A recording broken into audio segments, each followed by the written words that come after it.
যেহেতু ওল্ড প্লেয়াররা এখনো গেম খেলে, তো তাদের উদ্দেশ্যে আমি কিছু কথা বলি। ভাই, আপনার কি মনে আছে সে র্যাঙ্ক পুশের কথা?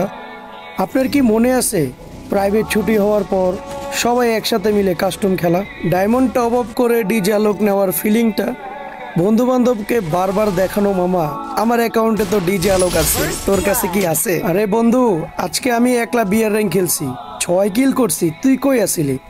এ মামা, গেমে ঢুকতো, আজকে বিয়ার র্যাঙ্ক খেলমু। মিয়া হিরোইকে উঠতে হবো তো, তুই কই তাড়াতাড়ি গেমে আবি না? আরে আয় আয়, তুই আমার লগে কত কাস্টম খেলোস, চল চল কাস্টম খেলি। আরে বটের ঘরে বট, তুই মারতে পারস না, উদয় আমগো লগে খেলতে আইছস, তুই আমগো লগে পারস বেটা, উদয় কাস্টম চ্যালেঞ্জ দে। আরে বন্ধু, রাতে বেরোইস তো, সবাই মিলে কাস্টম খেলবো আজকে, 4-5 জন মিলে মনে করে একসাথে মিলে জিলে খেলবো, দেখবো কে কত কিল করতে পারে।